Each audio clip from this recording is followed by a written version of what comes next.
Carta de Paulo aos Romanos, capítulo 1. Eu, Paulo, servo de Cristo Jesus, escrevo esta carta. Deus me chamou e me separou para ser seu apóstolo, a fim de que eu anuncie a boa notícia do Evangelho de Deus. Há muito tempo essa boa notícia foi prometida por Deus, por meio dos seus profetas, e escrita nas Escrituras Sagradas. Ela fala a respeito do Filho de Deus, o nosso Senhor Jesus Cristo, o qual, como ser humano, foi descendente do rei Davi. E, quanto à sua santidade divina, a sua ressurreição provou, com grande poder, que ele é o Filho de Deus. Por meio de Cristo, Deus me deu a honra de ser apóstolo no serviço de Cristo para levar pessoas de todas as nações a crerem em Cristo e a serem obedientes a Ele. Entre essas pessoas estão vocês, que moram em Roma, a quem Deus tem chamado para pertencerem a Jesus Cristo. Por isso, eu escrevo a todos vocês que estão em Roma, todos vocês a quem Deus ama e a quem tem chamado para serem o seu próprio povo. Que a graça e a paz de Deus, o nosso Pai, e do Senhor Jesus Cristo estejam com vocês.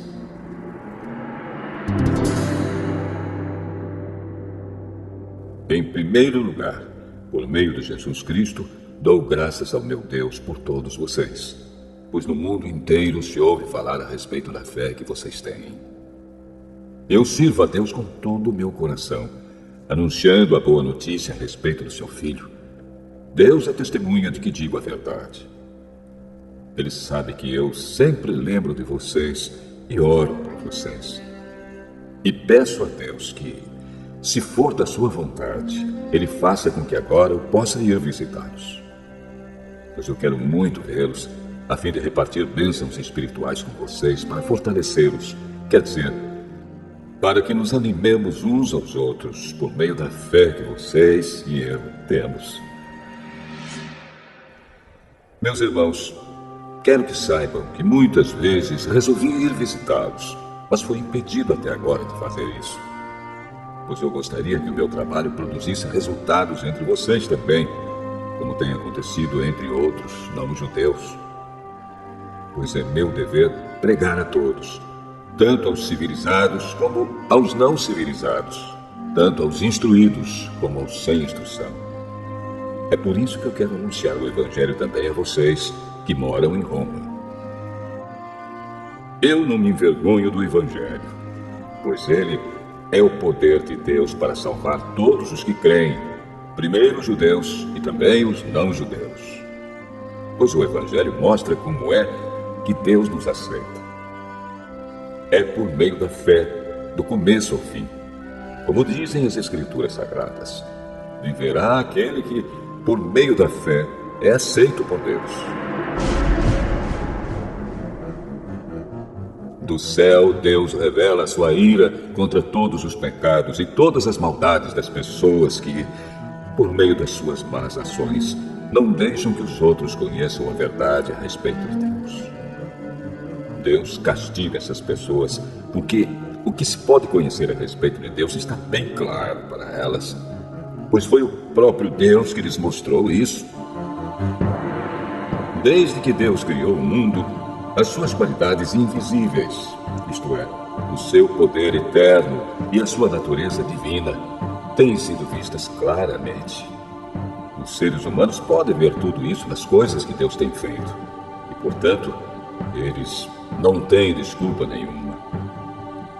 Eles sabem quem Deus é, mas não lhe dão a glória que ele merece e não lhe são agradecidos. Pelo contrário, os seus pensamentos se tornaram tolos e a sua mente vazia está coberta de escuridão.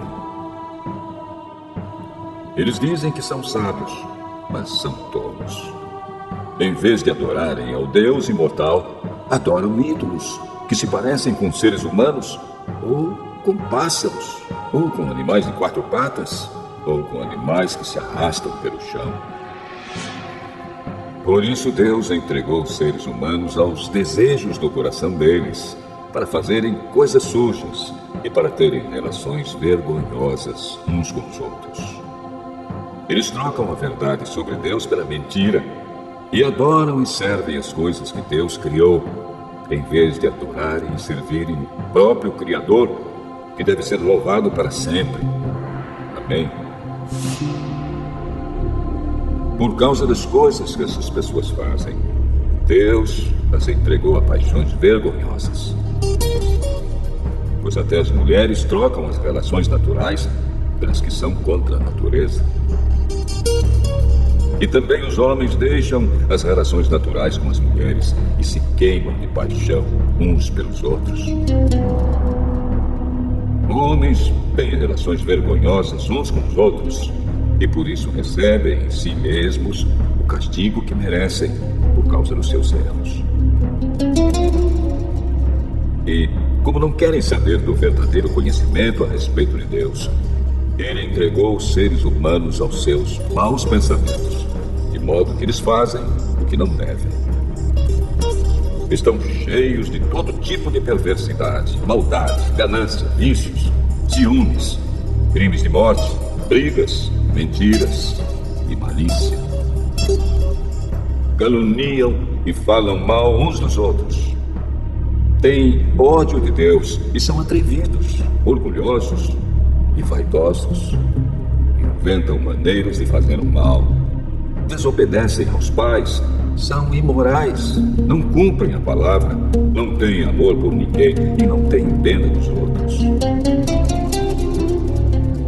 Eles sabem que o mandamento de Deus diz que aqueles que fazem essas coisas merecem a morte.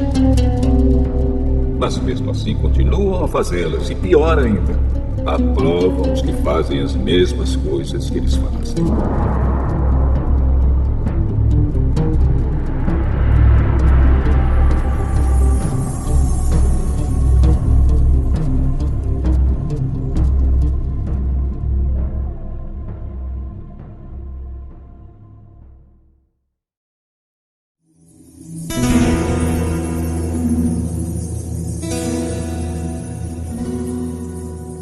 Romanos, capítulo 2. Meu amigo, não importa quem você seja, você não tem desculpa quando julga os outros. Pois, quando você julga os outros, mas faz as mesmas coisas que eles fazem, você está condenando a você mesmo. Nós sabemos que Deus é justo quando condena os que fazem essas coisas. Mas você, que faz as mesmas coisas que condena nos outros, será que você pensa que escapará do julgamento de Deus? Ou será que você despreza a grande bondade, a tolerância e a paciência de Deus? Você sabe muito bem que Ele é bom e que quer fazer com que você mude de vida. Mas o seu coração é duro e teimoso. Por isso você está aumentando ainda mais o castigo que vai sofrer no dia em que forem revelados a ira e os julgamentos justos de Deus. Pois Ele recompensará cada um de acordo com o que fez. Deus dará a vida eterna às pessoas que perseveram em fazer o bem e buscam a glória, a honra e a vida imortal. Mas fará cair a sua ira e o seu castigo sobre os egoístas e sobre os que rejeitam o que é justo, a fim de seguir o que é mau. Haverá sofrimentos e aflições para todos os que fazem o mal. Primeiro para os judeus e também para os não-judeus. Mas Deus dará glória, honra e paz a todos os que fazem o bem, primeiro aos judeus e também aos não-judeus, pois Ele trata a todos com igualdade. Todos aqueles que pecam sem conhecer a lei de Deus se perderão sem essa lei, mas todos aqueles que pecam conhecendo a lei serão julgados por ela. Porque as pessoas que Deus aceita não são aquelas que somente ouvem a lei, mas aquelas que fazem o que a lei manda.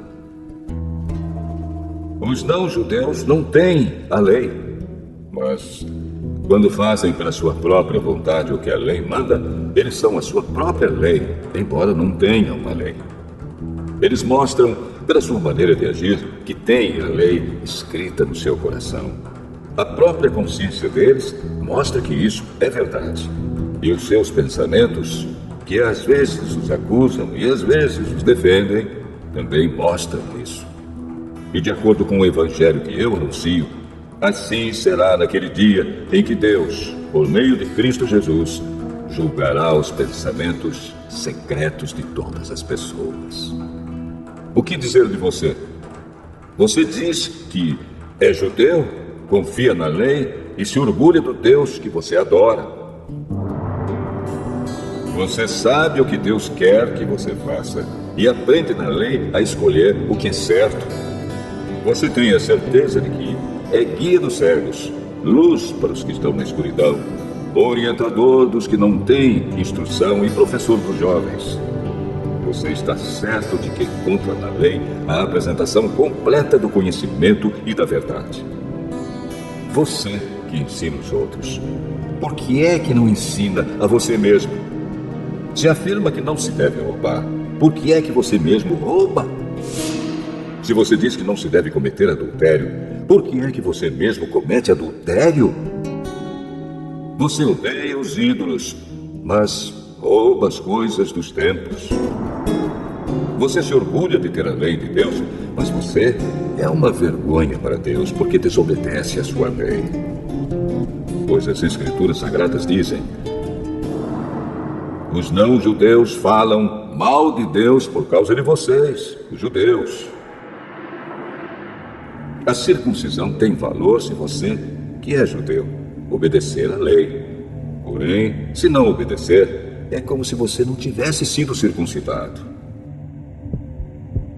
E se um homem que não foi circuncidado obedecer aos mandamentos da lei, Deus o tratará como se ele fosse circuncidado. Assim vocês, judeus, serão condenados pelos não-judeus, pois vocês desobedecem à lei, apesar de terem essa lei escrita e de serem circuncidados, enquanto que os não-judeus obedecem à lei, embora não sejam circuncidados. Portanto, eu pergunto: quem é judeu de fato e circuncidado de verdade? É claro que não é aquele que é judeu somente por fora e circuncidado só no corpo. Pelo contrário, o verdadeiro judeu é aquele que é judeu por dentro, aquele que tem o coração circuncidado. E isso é uma coisa que o Espírito de Deus faz e que a lei escrita não pode fazer. E o louvor que essa pessoa recebe não vem de seres humanos, mas vem de Deus.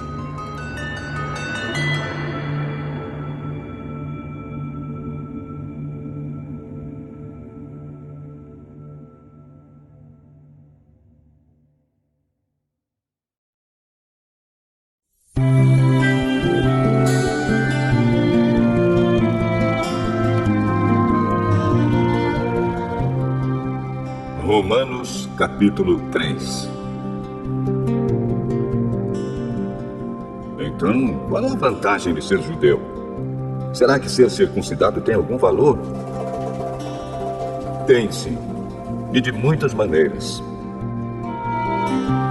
E a primeira vantagem é que Deus entregou a sua mensagem aos cuidados dos judeus. Mas, se alguns não foram fiéis, será que por isso Deus vai ser infiel? De modo nenhum. Que Deus continue a ser verdadeiro, mesmo que todas as pessoas sejam mentirosas, como dizem as Escrituras Sagradas a respeito dele. Que fique provado que tu tens razão quando falas e que sejas vencedor quando fores julgado. Mas se as injustiças que cometemos servem para mostrar que Deus age com justiça, o que é que podemos dizer? Que Deus é injusto quando nos castiga? Eu falo aqui como as pessoas costumam falar. É claro que não. Se Deus não fosse justo, como poderia julgar o mundo? Mas digamos que a minha mentira faz com que a verdade de Deus fique mais clara, aumentando assim a glória dele. Nesse caso, por que é que devo ainda ser condenado como pecador? Então por que não dizer: façamos o mal para que desse mal venha o bem. Na verdade, alguns têm me caluniado, dizendo que eu afirmo isso. Porém, eles serão condenados como merecem. Então, será que nós, os judeus, estamos em melhor situação do que os não-judeus? De modo nenhum. Já mostrei que todos, judeus e não-judeus, estão debaixo do poder do pecado. Como dizem as Escrituras Sagradas, não há uma só pessoa que faça o que é certo. Não há ninguém que tenha juízo. Não há ninguém que adore a Deus. Todos se desviaram do caminho certo. Todos se perderam. Não há mais ninguém que faça o bem. Não há ninguém mesmo. Todos mentem e enganam sem parar. Da língua deles saem mentiras perversas e dos seus lábios saem palavras de morte, como se fossem veneno de cobra. A boca deles está cheia de terríveis maldições. Eles se apressam para matar. Por onde passam, deixam a destruição e a desgraça. Não conhecem o caminho da paz e não aprenderam a temer a Deus. Nós sabemos que tudo que a lei diz é dito para os que vivem debaixo da lei. Isso a fim de que todos parem de se justificar e a fim de que todas as pessoas do mundo fiquem debaixo do julgamento de Deus. Pois ninguém é aceito por Deus por fazer o que a lei manda, porque a lei faz com que as pessoas saibam que são pecadoras. Mas agora, Deus já mostrou que o meio pelo qual Ele aceita as pessoas não tem nada a ver com a lei. A lei de Moisés e os profetas dão testemunho do seguinte: Deus aceita as pessoas por meio da fé que elas têm em Jesus Cristo. É assim que Ele trata todos os que creem, pois não existe nenhuma diferença entre as pessoas. Todos pecaram e estão afastados da presença gloriosa de Deus. Mas, pela sua graça e sem exigir nada, Deus aceita todos por meio de Cristo Jesus, que os salva. Deus ofereceu Cristo como sacrifício para que, pela sua morte na cruz, Cristo se tornasse o meio das pessoas receberem o perdão dos seus pecados pela fé nele. Deus quis mostrar com isso que Ele é justo. No passado, Ele foi paciente e não castigou as pessoas por causa dos seus pecados. Mas agora, pelo sacrifício de Cristo, Deus mostra que é justo. Assim, Ele é justo e aceita os que creem em Jesus. Será que temos motivo para ficarmos orgulhosos? De modo nenhum. E por que não? Será que é porque obedecemos à lei? Não, não é. É porque cremos em Cristo. Assim percebemos que a pessoa é aceita por Deus pela fé e não por fazer o que a lei manda. Ou será que Deus é somente Deus dos judeus? Será que não é também Deus dos não-judeus? Claro que é. Deus é um só e aceitará os judeus na base da sua fé e também aceitará os não-judeus por meio da fé que eles têm. Será que isso quer dizer que, por causa da fé, nós tratamos a lei como se ela não valesse nada? Não, de modo nenhum. Pelo contrário, afirmamos que a lei tem valor.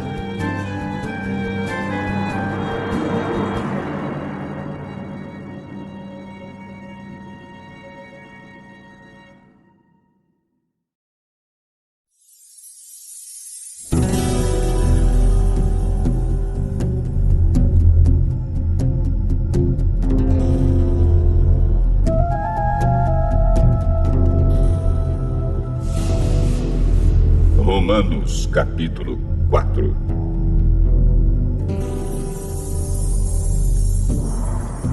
Então, o que é que podemos dizer de Abraão, o antepassado de nossa raça? O que foi que ele conseguiu? Se foi por causa das coisas que ele fez que Deus o aceitou, então ele teria motivo para se orgulhar, mas não para se orgulhar diante de Deus. Pois o que é que as Escrituras Sagradas dizem? Elas dizem: Abraão creu em Deus e por isso Deus o aceitou. O salário que o trabalhador recebe não é um presente, mas é o pagamento a que ele tem direito por causa do trabalho que fez. Porém, a pessoa que não põe a sua esperança nas coisas que faz, mas simplesmente crê em Deus, é a fé dessa pessoa que faz com que ela seja aceita por Deus, o Deus que trata o culpado como se ele fosse inocente. E isso foi o que Davi queria dizer quando falou da felicidade daqueles que Deus aceita, sem levar em conta o que eles fazem. Davi disse: feliz aquele cujas maldades Deus perdoa e cujos pecados ele apaga. Feliz aquele que o Senhor não acusa de cometer pecado. Será que essa felicidade de que Davi falou existe somente para os que são circuncidados? É claro que não. Ela existe também para os que não são circuncidados. Pois já citamos as Escrituras Sagradas que dizem: Abraão creu em Deus e por isso Deus o aceitou. Quando foi que isso aconteceu? Foi antes ou depois de Abraão ser circuncidado? Foi antes e não depois. Ele foi circuncidado mais tarde. E a sua circuncisão foi um sinal para provar que Deus aceitou Abraão porque ele tinha fé. E isso aconteceu quando ele ainda não havia sido circuncidado. Assim, Abraão é o pai espiritual de todos os que creem em Deus e são aceitos por ele, mesmo que não sejam circuncidados. Ele é também o pai dos que são circuncidados. Não apenas porque são circuncidados, mas porque vivem a mesma vida de fé que Abraão, o nosso pai, viveu antes de ter sido circuncidado. Deus prometeu a Abraão e aos seus descendentes que o mundo ia pertencer a eles.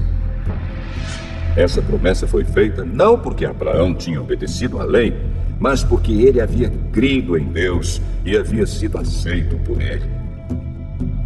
Pois, se aqueles que obedecem à lei vão receber o que Deus prometeu, então a fé é inútil e a promessa de Deus não tem valor. Pois a lei traz o castigo de Deus. Mas, onde não existe lei, também não existe desobediência à lei. Portanto, a promessa de Deus depende da fé, a fim de que a promessa seja garantida como presente de Deus a todos os descendentes de Abraão. Ela não é somente para os que obedecem à lei, mas também para os que creem em Deus, como Abraão creu, pois ele é o pai espiritual de todos nós. Como dizem as Escrituras Sagradas: eu fiz de você o pai de muitas nações. Assim a promessa depende de Deus, em quem Abraão creu, o Deus que ressuscita os mortos e faz com que exista o que não existia. Abraão teve fé e esperança, mesmo quando não havia motivo para ter esperança, e por isso ele se tornou o pai de muitas nações. Como dizem as Escrituras, os seus descendentes serão muitos. Abraão tinha quase 100 anos. Mas, mesmo quando ele pensou a respeito do seu corpo, que já estava como morto, ou quando lembrou que Sara não podia ter filhos, a sua fé não enfraqueceu. Abraão não perdeu a fé, nem duvidou da promessa de Deus. A sua fé o encheu de poder, e ele louvou a Deus porque tinha toda a certeza de que Deus podia fazer o que havia prometido. Por isso, Abraão, por meio da fé, foi aceito por Deus. As palavras "foi aceito" não falam somente dele. Falam também de nós, que seremos aceitos. Nós, os que cremos em Deus, o qual ressuscitou Jesus, o nosso Senhor. Jesus foi entregue para morrer por causa dos nossos pecados, e foi ressuscitado, a fim de que nós fôssemos aceitos por Deus.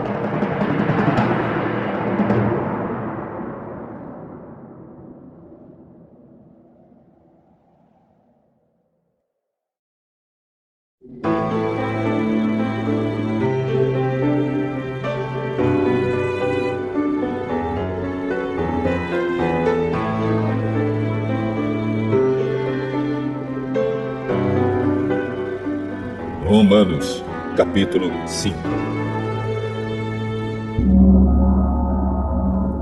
Agora que fomos aceitos por Deus pela nossa fé nele, temos paz com ele por meio do nosso Senhor Jesus Cristo. Foi Cristo quem nos deu, por meio da nossa fé, esta vida na graça de Deus. E agora continuamos firmes nessa graça e nos alegramos na esperança de participar da glória de Deus. E também nos alegramos nos sofrimentos, pois sabemos que os sofrimentos produzem a paciência. A paciência traz a aprovação de Deus e essa aprovação cria a esperança. Essa esperança não nos deixa decepcionados, pois Deus derramou seu amor no nosso coração por meio do Espírito Santo que Ele nos deu. De fato, quando não tínhamos força espiritual, Cristo morreu pelos maus no tempo escolhido por Deus. Dificilmente alguém aceitaria morrer por uma pessoa que obedece às leis. Pode ser que alguém tenha coragem para morrer por uma pessoa boa. Mas Deus nos mostrou quanto nos ama. Cristo morreu por nós quando ainda vivíamos no pecado. E agora que fomos aceitos por Deus por meio da morte de Cristo na cruz, é mais certo ainda que ficaremos livres por meio dele do castigo de Deus. Nós éramos inimigos de Deus, mas ele nos tornou seus amigos por meio da morte do seu Filho. E agora que somos amigos de Deus, é mais certo ainda que seremos salvos pela vida de Cristo. E não somente isso, mas também nós nos alegramos por causa daquilo que Deus fez por meio do nosso Senhor Jesus Cristo, que agora nos tornou amigos de Deus. O pecado entrou no mundo por meio de um só homem, e o seu pecado trouxe consigo a morte. Como resultado, a morte se espalhou por toda a raça humana, porque todos pecaram. Antes da lei ser dada, já existia o pecado no mundo. Porém, quando não existe lei, Deus não leva em conta o pecado.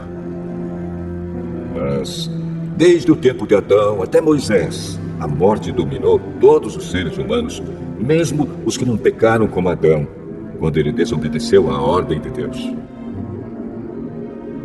Adão era a figura daquele que havia de vir. Mas existe uma diferença entre o pecado de Adão e o presente que Deus nos dá. De fato, muitos morreram por causa do pecado de um só homem, mas a graça de Deus é muito maior. E Ele dá a salvação gratuitamente a muitos, por meio da graça de um só homem, que é Jesus Cristo. E existe uma diferença entre aquilo que Deus dá e o pecado de um só homem. Porque, no caso do pecado, a condenação veio por causa de um só pecado. Porém, no caso da salvação, Deus perdoa os que têm cometido muitos pecados, embora não mereçam esse perdão. É verdade que, por causa de um só homem e por meio do seu pecado, a morte começou a dominar a raça humana. Mas o resultado do que foi feito por um só homem, Jesus Cristo, é muito maior. E todos aqueles que Deus aceita e que recebem como presente a sua imensa graça, reinarão na nova vida por meio de Cristo. Portanto, assim como um só pecado condenou todos os seres humanos, assim também um só ato de salvação liberta todos e lhes dá a vida. E assim como muitos seres humanos se tornaram pecadores por causa da desobediência de um só homem, Assim também muitos serão aceitos por Deus por causa da obediência de um só homem. A lei veio para aumentar o mal, mas onde aumentou o pecado, a graça de Deus aumentou muito mais ainda. E isso aconteceu a fim de que, assim como o pecado dominou e trouxe a morte, assim também a graça de Deus, que o leva a aceitar as pessoas, dominasse e trouxesse a vida eterna. Essa vida é nossa por meio do nosso Senhor Jesus Cristo.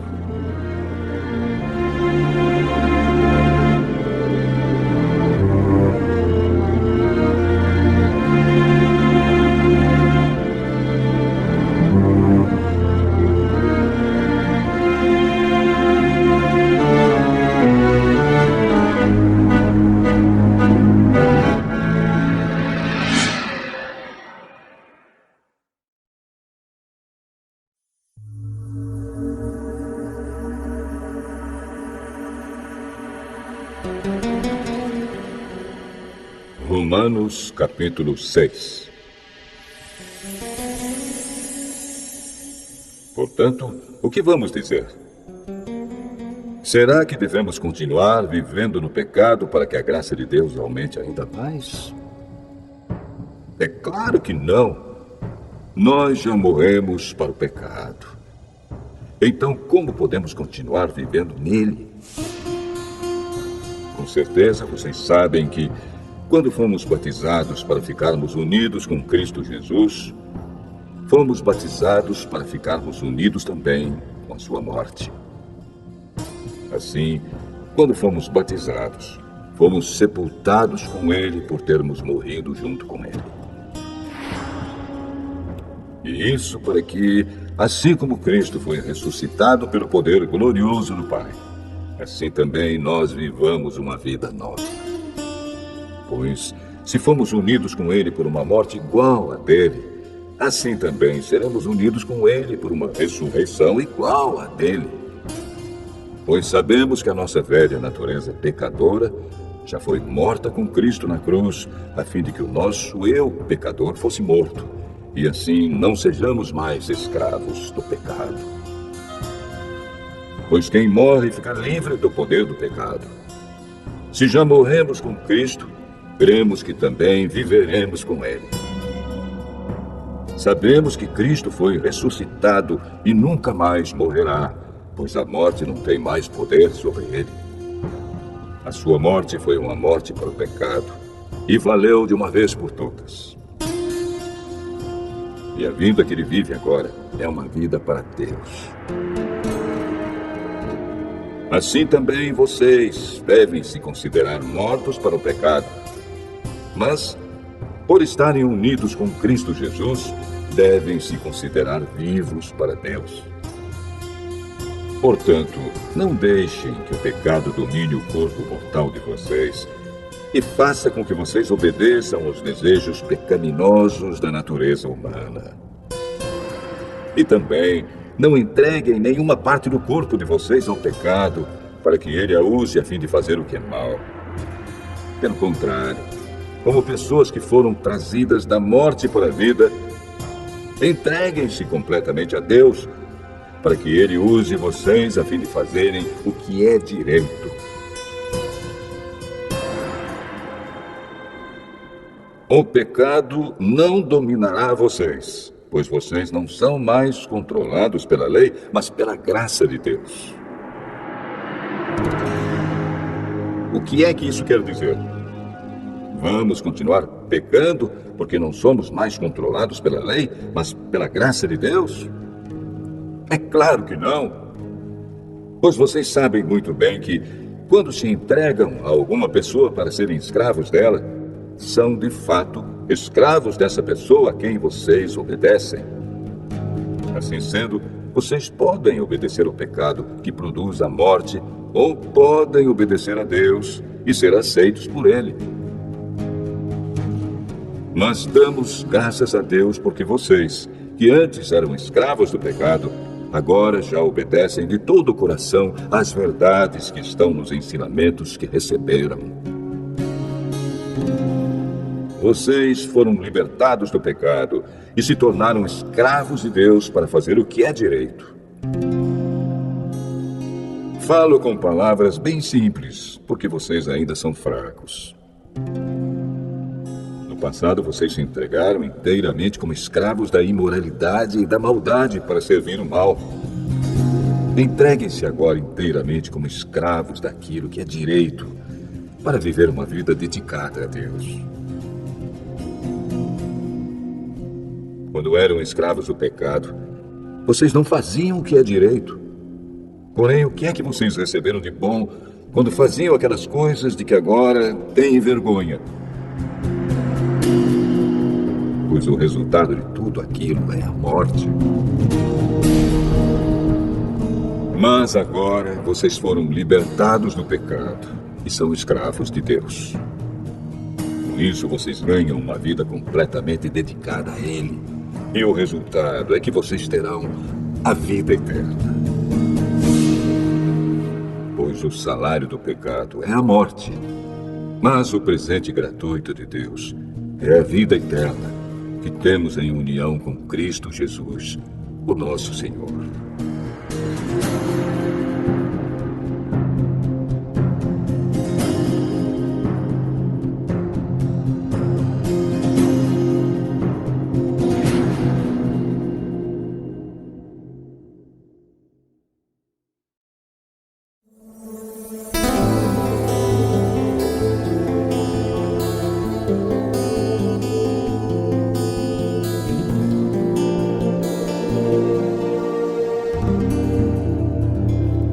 Romanos, capítulo 7.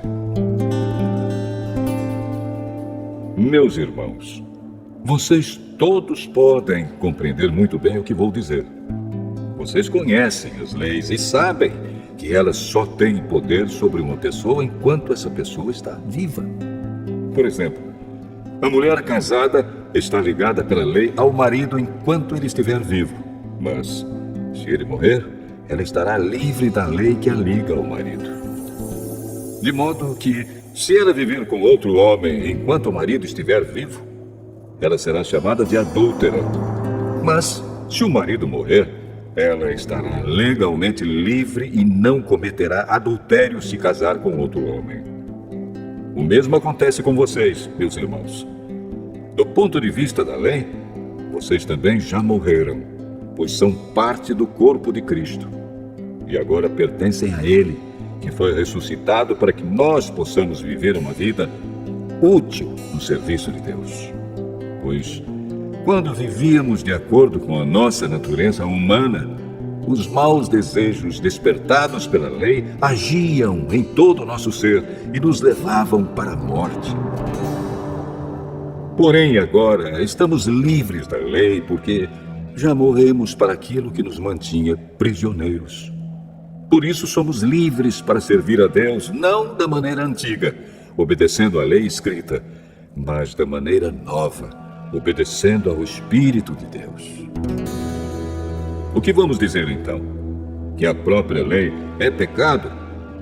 É claro que não. Mas foi a lei que me fez saber o que é pecado. Pois eu não saberia o que é a cobiça se a lei não tivesse dito, não cobice. Porém, o pecado se aproveitou dessa lei para despertar em mim todo tipo de cobiça. Porque, se não existe a lei, o pecado é uma coisa morta. Pois houve um tempo em que eu não conhecia a lei e estava vivo. Mas, quando fiquei conhecendo o mandamento, o pecado começou a viver e eu morri. E o próprio mandamento que me devia trazer a vida me trouxe a morte. Porque o pecado, aproveitando a oportunidade dada pelo mandamento, me enganou. E por meio do mandamento, me matou. Assim a lei vem de Deus. E o mandamento também vem de Deus. Diz o que é certo e é bom. Então será que o que é bom me levou à morte? É claro que não. Foi o pecado que fez isso. pois o pecado, usando o que é bom, me trouxe à morte para que ficasse bem claro aquilo que o pecado realmente é. E assim, por meio do mandamento, o pecado se mostrou mais terrível ainda. Sabemos que a lei é divina, mas eu sou humano e fraco, e fui vendido ao pecado para ser seu escravo. Eu não entendo o que faço, pois não faço o que gostaria de fazer. Pelo contrário, faço justamente aquilo que odeio. Se faço o que não quero, isso prova que reconheço que a lei diz o que é certo. E isso mostra que, de fato, já não sou eu quem faz isso, mas o pecado que vive em mim é que faz. Pois eu sei que aquilo que é bom não vive em mim, isto é, na minha natureza humana, porque, mesmo tendo dentro de mim a vontade de fazer o bem, eu não consigo fazê-lo. Pois não faço o bem que quero, mas justamente o mal que não quero fazer é que eu faço. Mas, se faço o que não quero, já não sou eu quem faz isso, mas o pecado que vive em mim é que faz. Assim eu sei que o que acontece comigo é isto. Quando quero fazer o que é bom, só consigo fazer o que é mal. Dentro de mim, eu sei que gosto da lei de Deus. Mas vejo uma lei diferente agindo naquilo que faço. Uma lei que luta contra aquela que a minha mente aprova.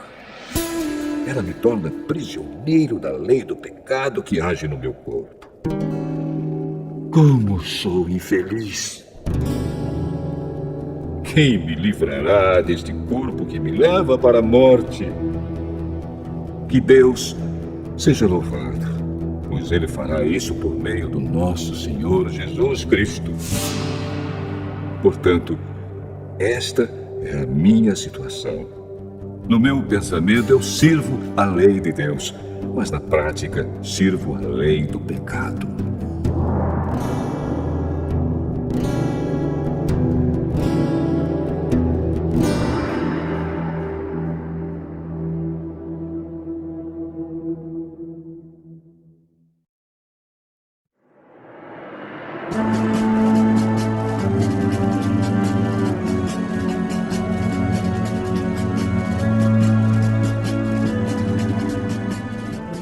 Romanos, capítulo 8. Agora, já não existe nenhuma condenação para as pessoas que estão unidas com Cristo Jesus.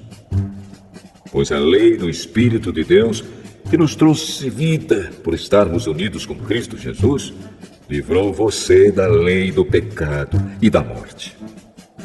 Deus fez o que a lei não pôde fazer, porque a natureza humana era fraca. Deus condenou o pecado da natureza humana, enviando o seu próprio Filho, que veio na forma da nossa natureza pecaminosa, a fim de acabar com o pecado. Deus fez isso para que as ordens justas da lei pudessem ser completamente cumpridas por nós, que vivemos de acordo com o Espírito de Deus e não de acordo com a natureza humana. Porque as pessoas que vivem de acordo com a natureza humana têm a sua mente controlada por essa mesma natureza. Mas as que vivem de acordo com o Espírito de Deus têm a sua mente controlada pelo Espírito. As pessoas que têm a mente controlada pela natureza humana acabarão morrendo espiritualmente. Mas as que têm a mente controlada pelo Espírito de Deus terão a vida eterna e a paz. Por isso, as pessoas que têm a mente controlada pela natureza humana se tornam inimigas de Deus, pois não obedecem à lei de Deus e, de fato, não podem obedecer a ela. As pessoas que vivem de acordo com a sua natureza humana não podem agradar a Deus. Vocês, porém, não vivem como manda a natureza humana, mas como o Espírito de Deus quer. Se é que o Espírito de Deus vive realmente em vocês. Quem não tem o Espírito de Cristo não pertence a Ele. Mas, se Cristo vive em vocês, então, embora o corpo de vocês vá morrer por causa do pecado, O Espírito de Deus é vida para vocês, porque vocês foram aceitos por Deus. Se em vocês vive o Espírito daquele que ressuscitou Jesus, então aquele que ressuscitou Jesus Cristo dará também vida ao corpo mortal de vocês, por meio do seu Espírito, que vive em vocês. Portanto, meus irmãos, nós temos uma obrigação, que é a de não vivermos de acordo com a nossa natureza humana. Porque, se vocês viverem de acordo com a natureza humana, vocês morrerão espiritualmente. Mas, se pelo Espírito de Deus vocês matarem as suas ações pecaminosas, vocês viverão espiritualmente. Pois aqueles que são guiados pelo Espírito de Deus são filhos de Deus. Porque o Espírito que vocês receberam de Deus não torna vocês escravos e não faz com que tenham medo. Pelo contrário, o Espírito torna vocês filhos de Deus. E pelo poder do Espírito dizemos com fervor a Deus: Pai, meu Pai. O Espírito de Deus se une com o nosso Espírito para afirmar que somos filhos de Deus. Nós somos seus filhos e por isso receberemos as bênçãos que Ele guarda para o seu povo. E também receberemos com Cristo aquilo que Deus tem guardado para Ele. Porque se tomamos parte nos sofrimentos de Cristo, também tomaremos parte na sua glória. Eu penso que o que sofremos durante a nossa vida não pode ser comparado, de modo nenhum, com a glória que nos será revelada no futuro. O universo todo espera com muita impaciência o momento em que Deus vai revelar o que os seus filhos realmente são. Pois o universo se tornou inútil, não pela sua própria vontade, mas porque Deus quis que fosse assim. Porém, existe esta esperança. Um dia, o próprio universo ficará livre do poder destruidor que o mantém escravo e tomará parte na gloriosa liberdade dos filhos de Deus. Pois sabemos que até agora o universo todo geme e sofre como uma mulher que está em trabalho de parto. E não somente o universo, mas nós, que temos o Espírito Santo como o primeiro presente que recebemos de Deus, nós também gememos dentro de nós mesmos, enquanto esperamos que Deus faça com que sejamos seus filhos e nos liberte completamente. Pois foi por meio da esperança que fomos salvos. Mas, se já estamos vendo aquilo que esperamos, então isso não é mais uma esperança. Pois quem é que fica esperando por alguma coisa que está vendo? Porém, se estamos esperando alguma coisa que ainda não podemos ver, então esperamos com paciência. Assim também, o Espírito de Deus vem nos ajudar na nossa fraqueza. Pois não sabemos como devemos orar, mas o Espírito de Deus, com gemidos que não podem ser explicados por palavras, pede a Deus em nosso favor. E Deus, que vê o que está dentro do coração, sabe qual é o pensamento do Espírito. Porque o Espírito pede em favor do povo de Deus e pede de acordo com a vontade de Deus. Pois sabemos que todas as coisas trabalham juntas para o bem daqueles que amam a Deus, daqueles a quem Ele chamou de acordo com o seu plano.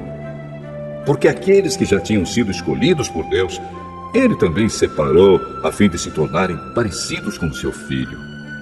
Ele fez isso para que o Filho fosse o primeiro entre muitos irmãos. Assim Deus chamou os que havia separado.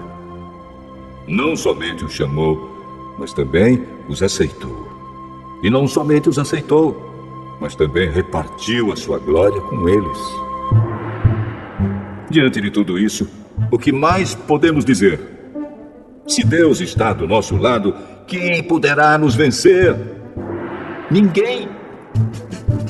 porque ele nem mesmo deixou de entregar o próprio filho, mas o ofereceu por todos nós. Se ele nos deu o seu filho, será que não nos dará também todas as coisas? Quem acusará aqueles que Deus escolheu? Ninguém! Porque o próprio Deus declara que eles não são culpados. Será que alguém poderá condená-los? Ninguém! Pois foi Cristo Jesus quem morreu, ou melhor, quem foi ressuscitado e está à direita de Deus. E ele pede a Deus em favor de nós. Então, quem pode nos separar do amor de Cristo? Serão os sofrimentos, as dificuldades, a perseguição, a fome, a pobreza, o perigo ou a morte? Como dizem as Escrituras Sagradas, por causa de ti, estamos em perigo de morte o dia inteiro. Somos tratados como ovelhas que vão para o matadouro. Em todas essas situações, temos a vitória completa por meio daquele que nos amou. Pois eu tenho a certeza de que nada pode nos separar do amor de Deus. Nem a morte, nem a vida, nem os anjos, nem outras autoridades ou poderes celestiais, nem o presente nem o futuro, nem o mundo lá de cima, nem o mundo lá de baixo. Em todo o universo não há nada que possa nos separar do amor de Deus, que é nosso por meio de Cristo Jesus, o nosso Senhor.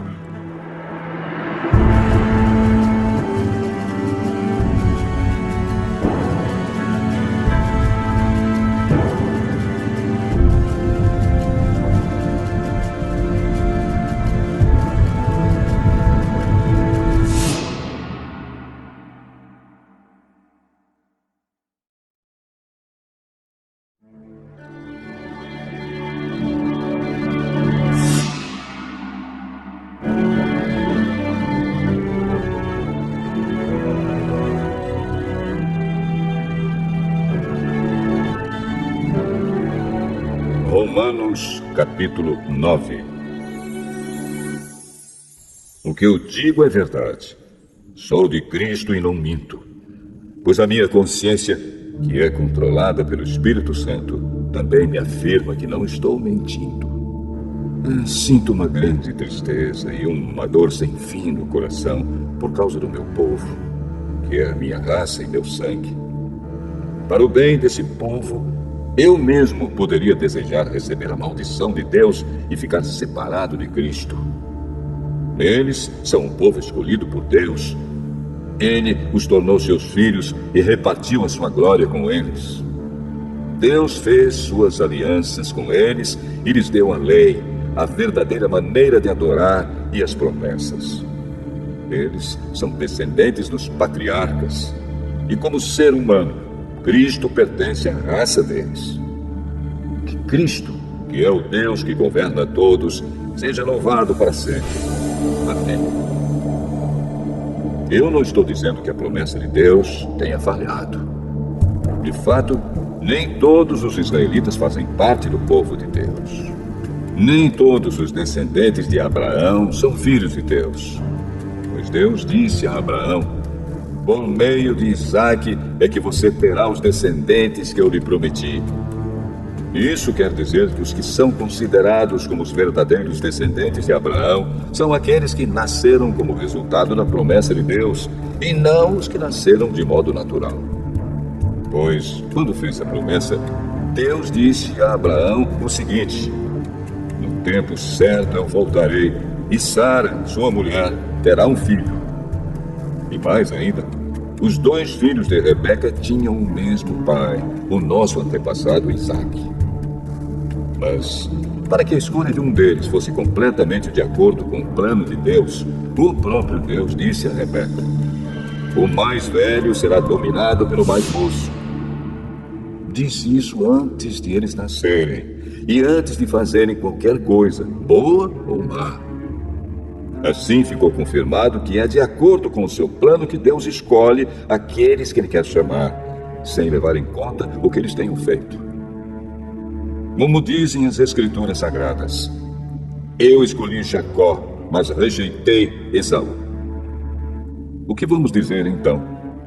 Que Deus é injusto? De modo nenhum. Pois ele disse a Moisés: terei misericórdia de quem eu quiser, terei pena de quem eu desejar. Portanto, tudo isso depende não só do que as pessoas querem ou fazem, mas somente da misericórdia de Deus. Porque, como está escrito nas Escrituras Sagradas, Deus disse a Faraó: foi para isto mesmo que eu pus você como rei, para mostrar o meu poder e fazer com que o meu nome seja conhecido no mundo inteiro. Portanto, Deus tem misericórdia de quem Ele quer e endurece o coração de quem Ele quer. Algum de vocês vai me dizer: se é assim, como é que Deus pode encontrar culpa nas pessoas? Quem pode ir contra a vontade de Deus? Mas quem é você, meu amigo, para discutir com Deus? Será que um pote de barro pode perguntar a quem o fez: por que você me fez assim? Pois o homem que faz o pote tem o direito de usar o barro como quer. Do mesmo barro, ele pode fazer 2 potes.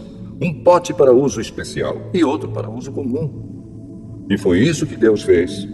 Ele quis mostrar a sua ira e tornar bem conhecido o seu poder. Assim suportou com muita paciência os que mereciam o castigo e que iam ser destruídos. Ele quis também mostrar como é grande a sua glória, que Ele derramou sobre nós, que somos aqueles de quem Ele teve pena e a quem Ele já havia preparado para receberem a sua glória. Pois nós somos aqueles que Deus chamou, não somente os que são judeus, mas também os não-judeus. Isso é o que Ele diz no livro de Oséias: aqueles que não eram meu povo eu chamarei de meu povo.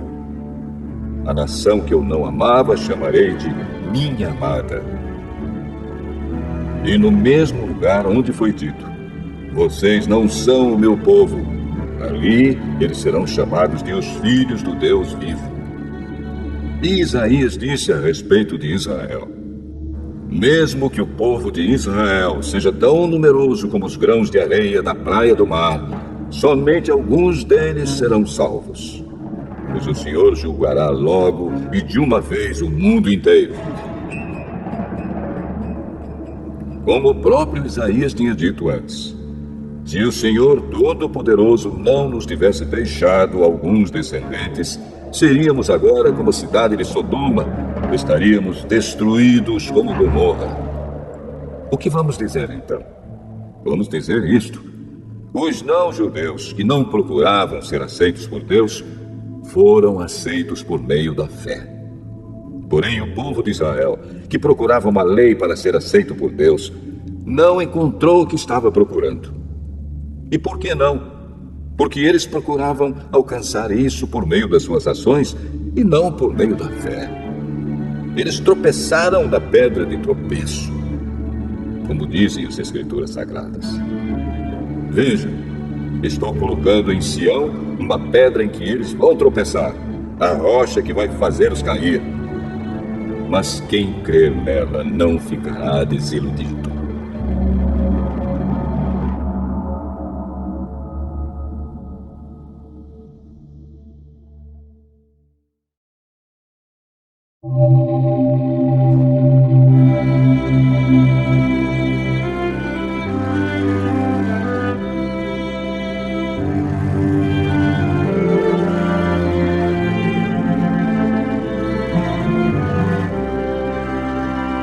Romanos, capítulo 10. Meus irmãos, desejo de todo o coração que o meu próprio povo seja salvo. E peço a Deus em favor deles, porque eu sou testemunha de que eles são muito dedicados a Deus. Mas a dedicação deles não está baseada no verdadeiro conhecimento, pois eles não conhecem a maneira como Deus aceita as pessoas, e assim têm procurado conseguir isso da sua própria maneira. Eles rejeitaram o modo de Deus aceitar as pessoas, porque com Cristo a lei chegou ao fim, e assim os que creem é que são aceitos por Deus. Pois o que Moisés escreveu a respeito de as pessoas serem aceitas por Deus pela obediência à lei foi isto: viverá aquele que fizer o que a lei manda. Porém, quanto a ser aceito por Deus por meio da fé, Moisés diz o seguinte: não fique pensando assim. Quem vai subir até o céu? Isto é, para trazer Cristo do céu. Nem pergunte: quem descerá ao mundo lá de baixo? Isto é, para fazer com que Cristo suba do mundo dos mortos. O que Moisés diz é isto: a mensagem de Deus está perto de você, nos seus lábios e no seu coração. Isto é, a mensagem de fé que anunciamos.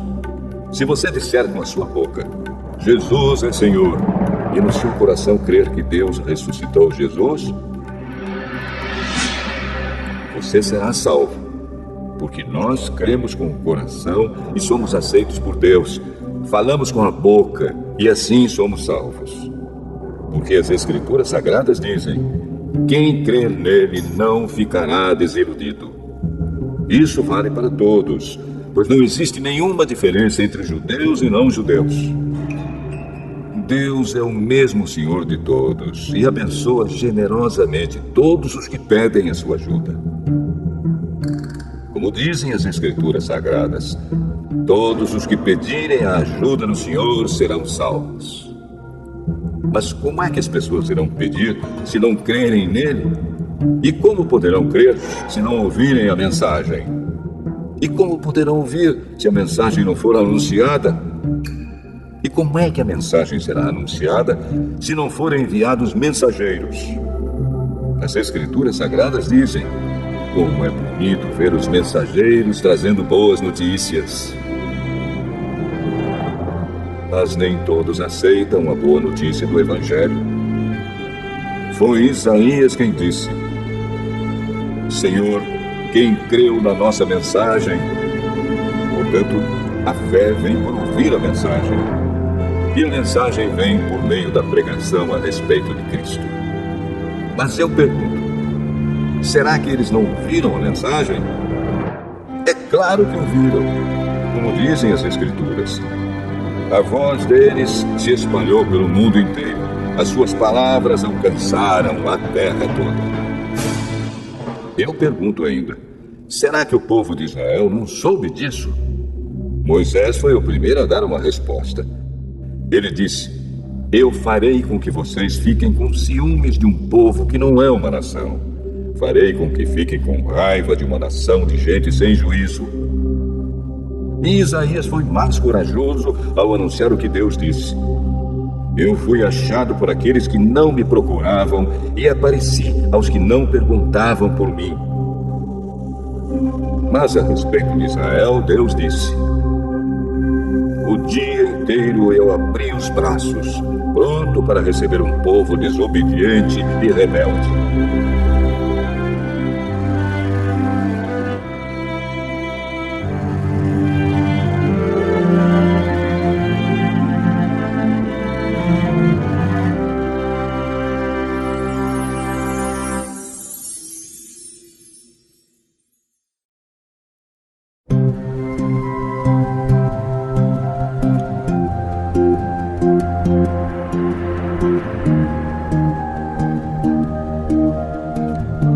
Romanos, capítulo 11. Então eu pergunto: será que Deus rejeitou o seu próprio povo? É claro que não. Eu mesmo sou israelita, descendente de Abraão e membro da tribo de Benjamim. Deus não rejeitou o seu povo, que ele havia escolhido desde o princípio. Vocês sabem muito bem o que as Escrituras Sagradas dizem naquele trecho em que Elias acusa o povo de Israel diante de Deus. Elias diz assim: Senhor, eles mataram os teus profetas e destruíram os teus altares. Eu sou o único que sobrou e eles estão querendo me matar. O que foi que Deus disse a ele? Ele disse: eu guardei para mim 7.000 homens que não adoraram o Deus Baal. A mesma coisa também acontece agora. Isto é, por causa da graça de Deus, ainda existe um pequeno número daqueles que ele escolheu. Essa escolha se baseia na graça de Deus e não no que eles fizeram. Porque se a escolha de Deus se baseasse no que as pessoas fazem, então a sua graça não seria a verdadeira graça. E isso quer dizer que não foi o povo de Israel que encontrou o que estava procurando. Quem encontrou foi apenas um pequeno grupo que Deus escolheu. Os outros não quiseram ouvir o chamado de Deus. Como dizem as Escrituras Sagradas, Deus endureceu o coração e a mente deles. Deu-lhes olhos que não podem ver e ouvidos que não podem ouvir até o dia de hoje.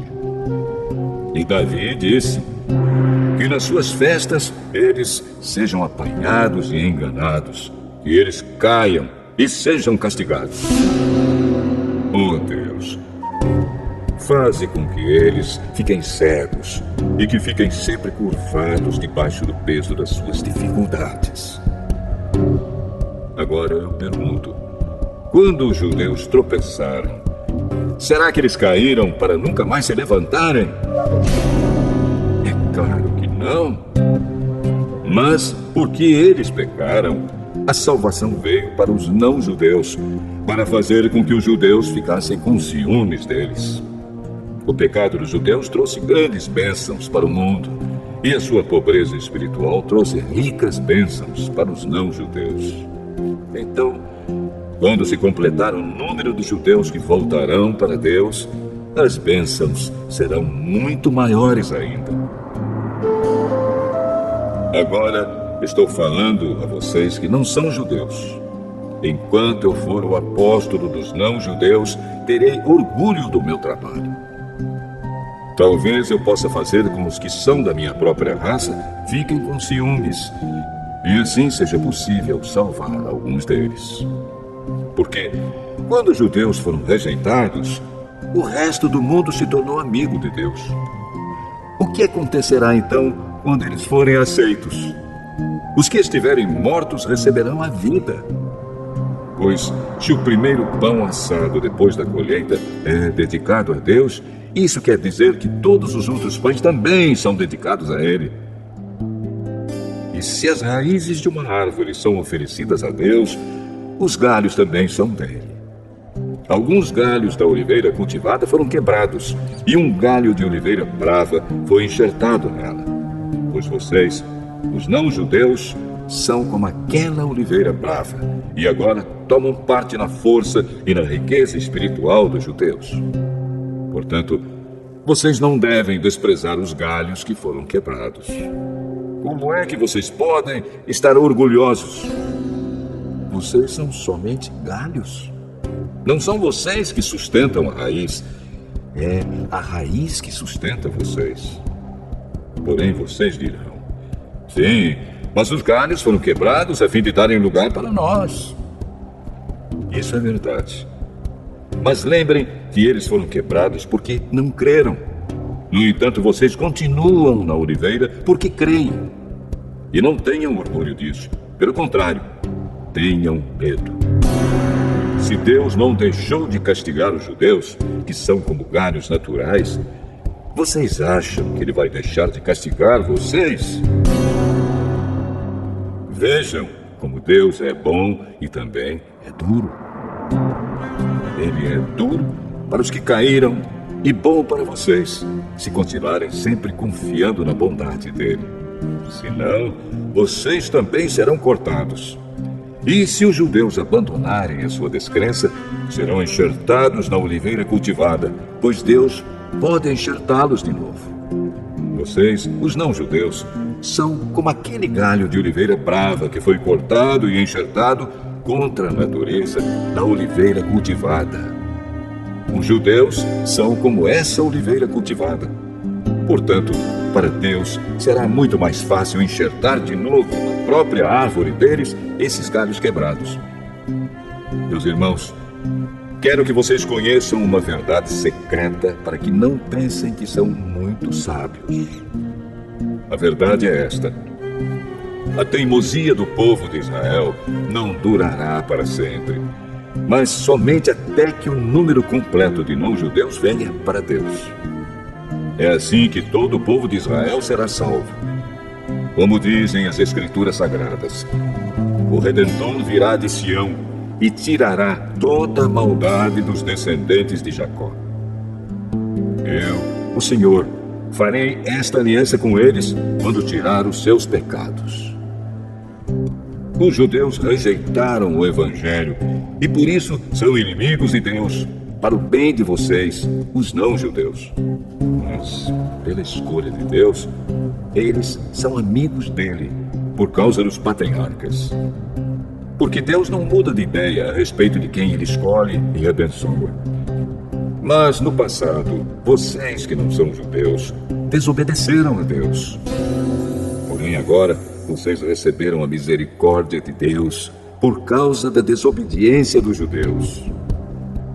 Assim, por causa da misericórdia que vocês receberam, os judeus agora desobedecem a Deus, para que eles também possam receber agora a misericórdia dele. Pois Deus fez com que todos se tornassem prisioneiros da desobediência, a fim de mostrar misericórdia a todos. Como são grandes as riquezas de Deus! Como são profundos o seu conhecimento e a sua sabedoria! Quem pode explicar as suas decisões? Quem pode entender os seus planos? Como dizem as Escrituras Sagradas, quem pode conhecer a mente do Senhor? Quem é capaz de lhe dar conselhos? Quem já deu alguma coisa a Deus para receber dele algum pagamento? Pois todas as coisas foram criadas por ele, e tudo existe por meio dele e para ele. Glória a Deus para sempre. Amém.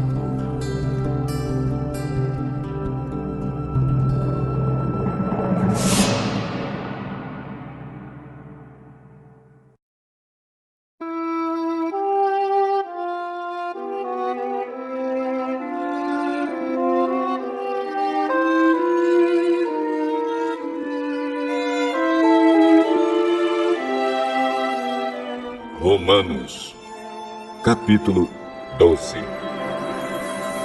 Portanto, meus irmãos, por causa da grande misericórdia divina, peço que vocês se ofereçam completamente a Deus como um sacrifício vivo, dedicado ao seu serviço e agradável a Ele. Esta é a verdadeira adoração que vocês devem oferecer a Deus. Não vivam como vivem as pessoas deste mundo, mas deixem que Deus os transforme por meio de uma completa mudança da mente de vocês. Assim vocês conhecerão a vontade de Deus, isto é, aquilo que é bom, perfeito e agradável a Ele. Por causa da bondade de Deus para comigo, me chamando para ser apóstolo, eu digo a todos vocês que não se achem melhores do que realmente são. Pelo contrário, pensem com humildade a respeito de vocês mesmos, e cada um julgue a si mesmo conforme a fé que Deus lhe deu. Porque, assim como em um só corpo temos muitas partes, e todas elas têm funções diferentes, assim também nós, embora sejamos muitos, somos um só corpo, por estarmos unidos com Cristo. E todos estamos unidos uns com os outros como partes diferentes de um só corpo. Portanto, usemos os nossos diferentes dons de acordo com a graça que Deus nos deu. Se o dom que recebemos é o de anunciar a mensagem de Deus, façamos isso de acordo com a fé que temos. Se é o dom de servir, então devemos servir.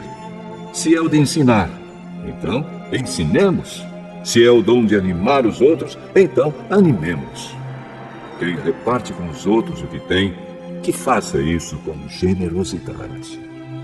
Quem tem autoridade, que use a sua autoridade com todo cuidado. Quem ajuda os outros, que ajude com alegria. Que o amor de vocês não seja fingido.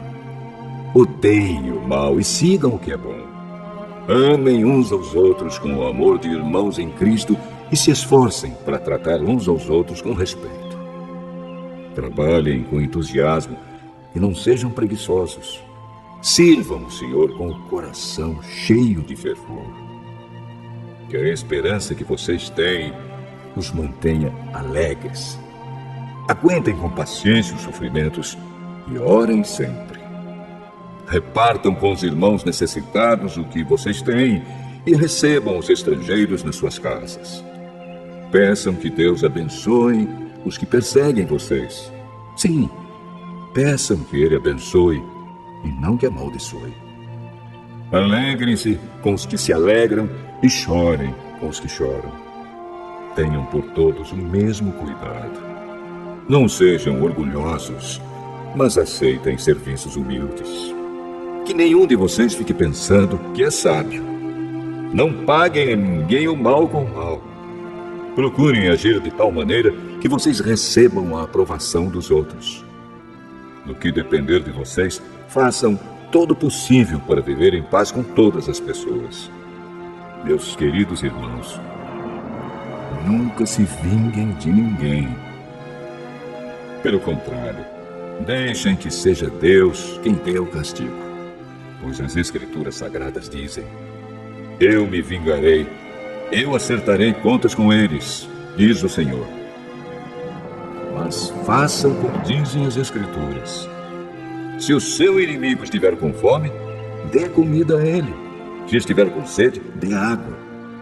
Porque assim você o fará queimar de remorso e vergonha. Não deixem que o mal vença vocês, mas vençam o mal com o bem.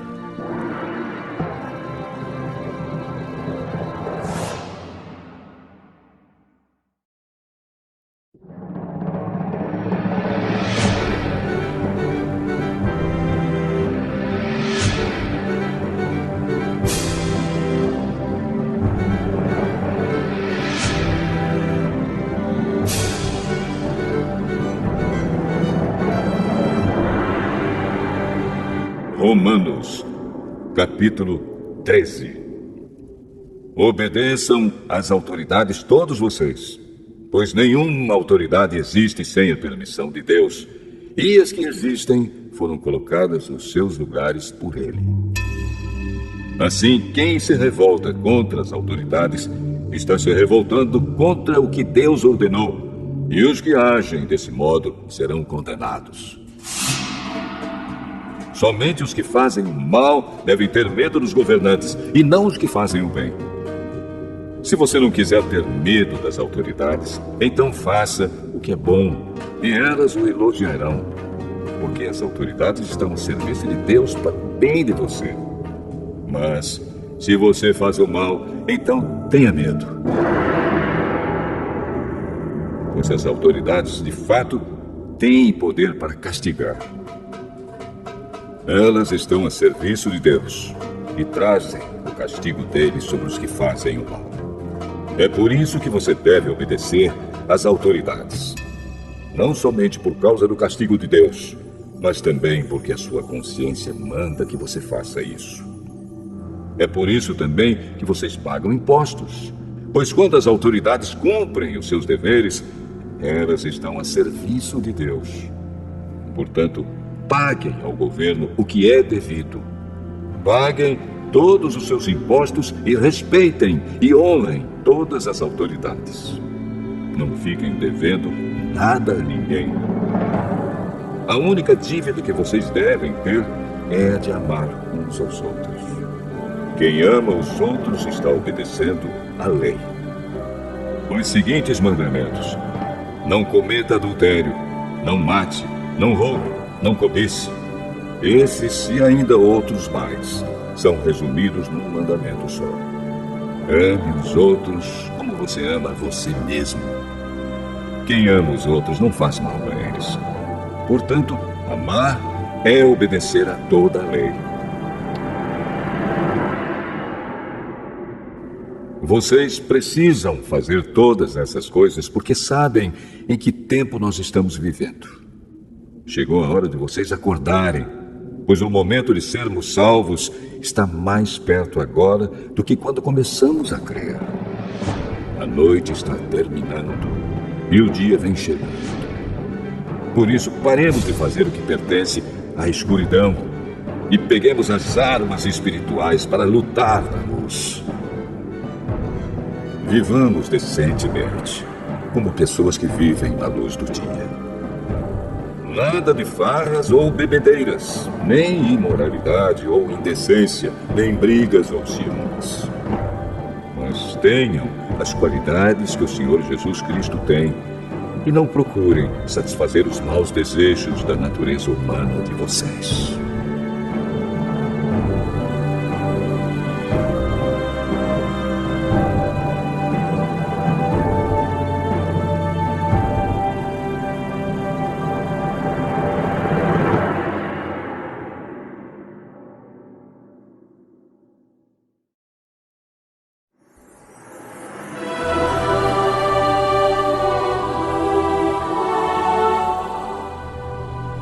Romanos, capítulo 14.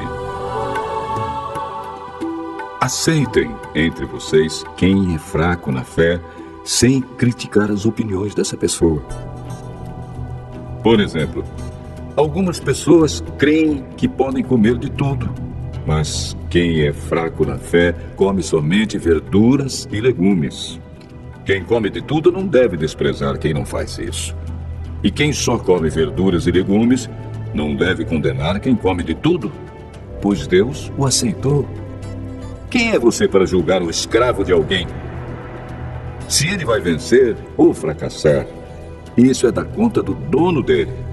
E ele vai vencer porque o Senhor pode fazer vencer. Algumas pessoas pensam que certos dias são mais importantes do que outros, enquanto que outras pessoas pensam que todos os dias são iguais. Cada um deve estar bem firme nas suas opiniões. Quem dá mais valor a certo dia faz isso para honrar o Senhor.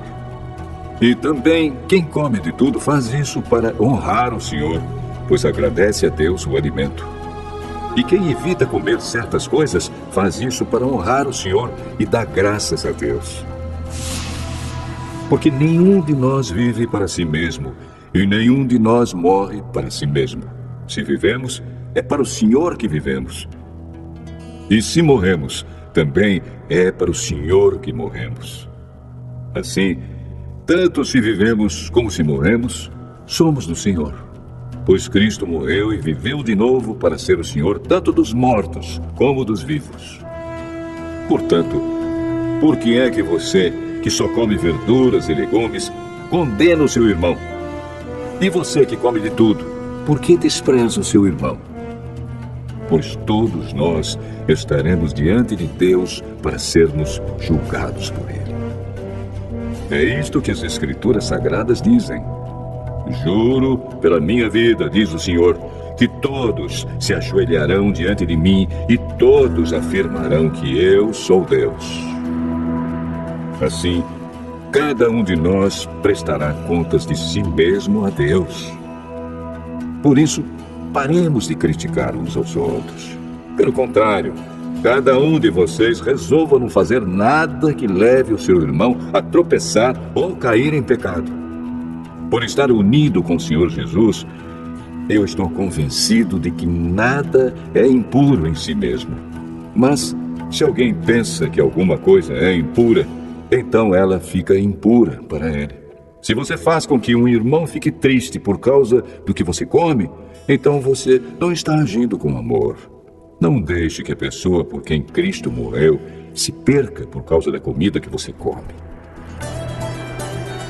Não deem motivo para os outros falarem mal daquilo que vocês acham bom, pois o reino de Deus não é uma questão de comida ou de bebida, mas de viver corretamente, em paz e com a alegria que o Espírito Santo dá. E quem serve a Cristo dessa maneira, agrada a Deus e é aprovado por todos. Por isso, procuremos sempre as coisas que trazem a paz e que nos ajudam a fortalecer uns aos outros na fé. Por uma questão de comida, não destrua o que Deus fez. Todos os alimentos podem ser comidos, mas é errado comer alguma coisa quando isso faz com que outra pessoa caia em pecado.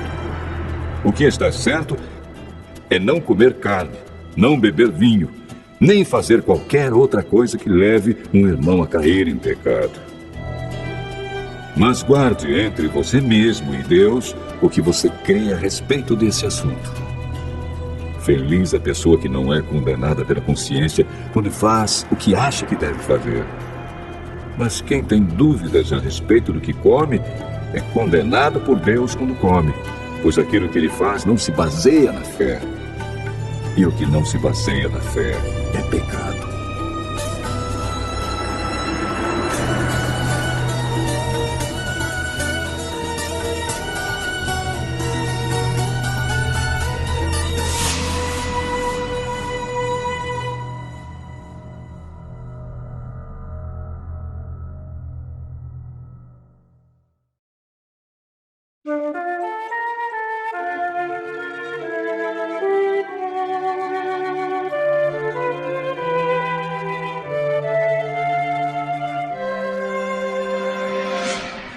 Romanos, capítulo 15.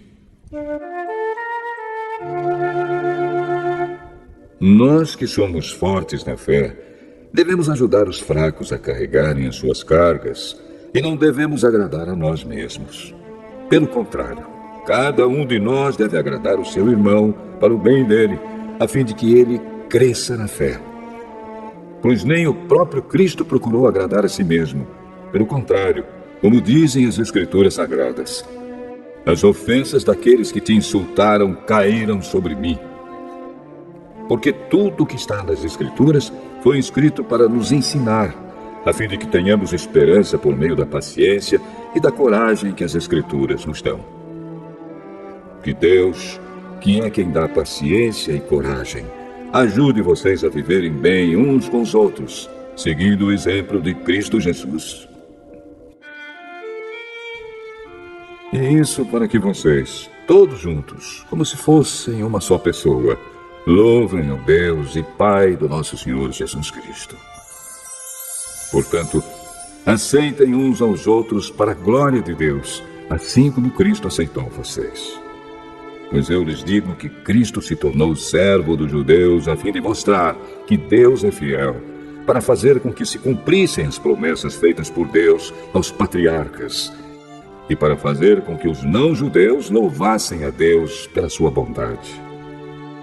Como dizem as Escrituras Sagradas, por isso eu te louvarei entre os que não são judeus e cantarei louvores a ti. Elas dizem também, vocês que não são judeus, alegrem-se com o povo escolhido de Deus. E dizem ainda, todos os que não são judeus, louvem o Senhor. Que todos os povos o louvem. E também Isaías diz, virá um descendente do rei Davi, filho de Jessé. Ele aparecerá para governar os que não são judeus, e eles terão esperança nele. Que Deus, que nos dá essa esperança, encha vocês de alegria e de paz, por meio da fé que vocês têm nele, a fim de que a esperança de vocês aumente pelo poder do Espírito Santo. Meus irmãos, estou certo de que vocês estão cheios de bondade, sabem tudo o que é preciso saber e são capazes de dar conselhos uns aos outros. Porém, nesta carta, me atrevi a escrever com toda franqueza, para fazer com que vocês lembrem de coisas que já sabem. Eu escrevi assim por causa do privilégio que Deus me deu de ser servo de Cristo Jesus para trabalhar em favor dos que não são judeus. Eu sirvo como sacerdote ao anunciar o Evangelho que vem de Deus. E faço isso para que os não-judeus sejam uma oferta que Deus aceite, dedicada a Ele pelo Espírito Santo. Portanto, por estar unido com Cristo Jesus, posso me orgulhar do serviço que faço para Deus.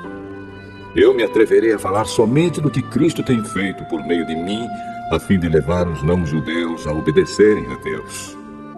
E isso tem sido feito por meio de palavras e de ações, pelo poder de sinais e milagres, e pelo poder do Espírito de Deus. Assim, viajando desde Jerusalém até a província da Ilíria, tenho anunciado de modo completo o Evangelho a respeito de Cristo. Para não construir sobre alicerces colocados por outros, tenho me esforçado sempre, para anunciar o Evangelho nos lugares onde ainda não se falou de Cristo. Como dizem as Escrituras Sagradas, aqueles que nunca ouviram falar a respeito dele o verão, e os que não tinham ouvido falar sobre ele o entenderão. Por essa razão, muitas vezes eu quis visitá-los, mas isso não me foi possível. Porém, já que terminei o meu trabalho nessas regiões, e como há muitos anos tenho pensado em ver vocês, espero fazer isso agora. Gostaria de vê-los quando fizer a minha viagem para a Espanha. Gostaria também que vocês me ajudassem a ir até lá, depois de eu ter o prazer de estar com vocês por algum tempo. Mas agora vou a Jerusalém a serviço do povo de Deus que vive ali. Pois as igrejas das províncias da Macedônia e da Acaia resolveram dar uma oferta para ajudar as pessoas do povo de Deus em Jerusalém que estão necessitadas. Os próprios cristãos da Macedônia e da Acaia resolveram fazer isso, mas, de fato, eles têm a obrigação de ajudar aqueles necessitados. Os judeus repartiram seus bens espirituais com os que não são judeus, e por isso os não-judeus devem prestar, com seus bens materiais, esse serviço cristão aos judeus. Depois que eu terminar esse trabalho e que entregar toda a oferta que foi recolhida para eles, viajarei para a Espanha e no caminho visitarei vocês. E sei que, quando for visitá-los, levarei comigo muitas bênçãos de Cristo. Eu peço, irmãos, pelo nosso Senhor Jesus Cristo e pelo amor que o Espírito dá, que me ajudem, orando com fervor por mim. Orem para que eu escape das pessoas da Judéia que não creem em Cristo e também para que a ajuda que eu vou levar a Jerusalém seja bem aceita pelo povo de Deus que vive ali. E assim, se Deus quiser, chegarei aí em Roma cheio de alegria e lhes farei uma visita que me dará um novo ânimo. E que Deus, a nossa fonte de paz, esteja com todos vocês. Amém.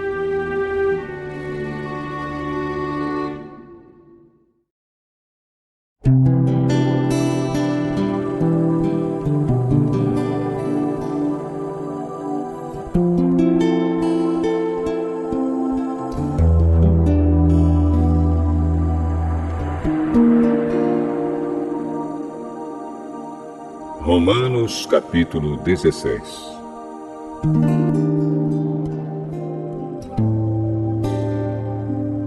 Eu recomendo a vocês a nossa irmã Febe, que é a diaconisa da igreja de Cencreia.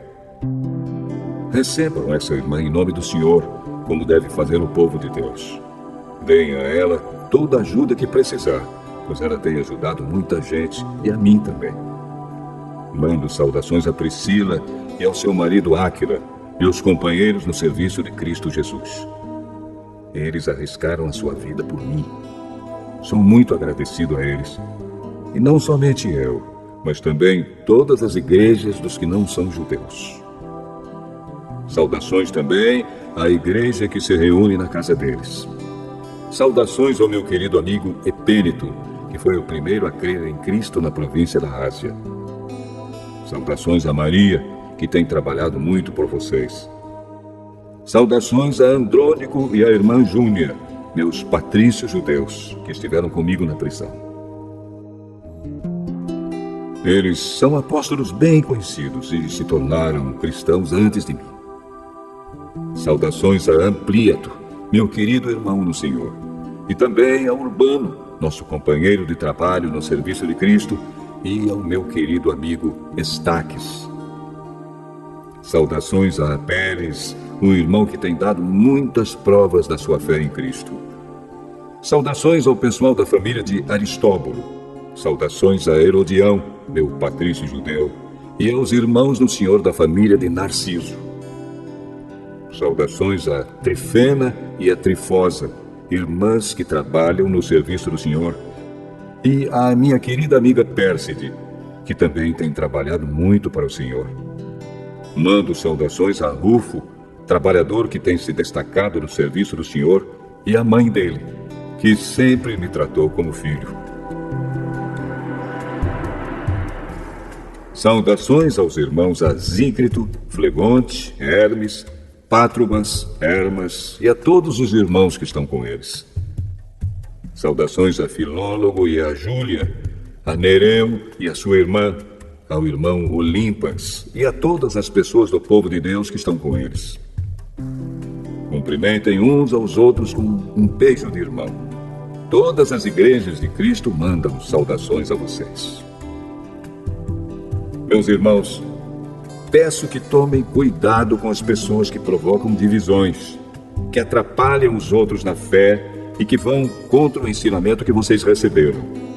Afastem-se dessas pessoas, porque os que fazem essas coisas não estão servindo a Cristo, o nosso Senhor, mas a si mesmos.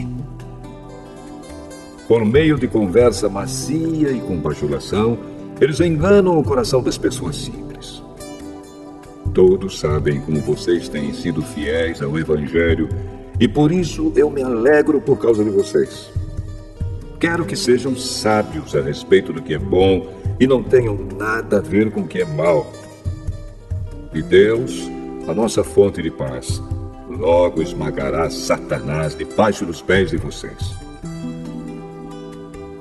Que a graça do nosso Senhor Jesus esteja com vocês. Timóteo, meu companheiro de trabalho, manda saudações a vocês.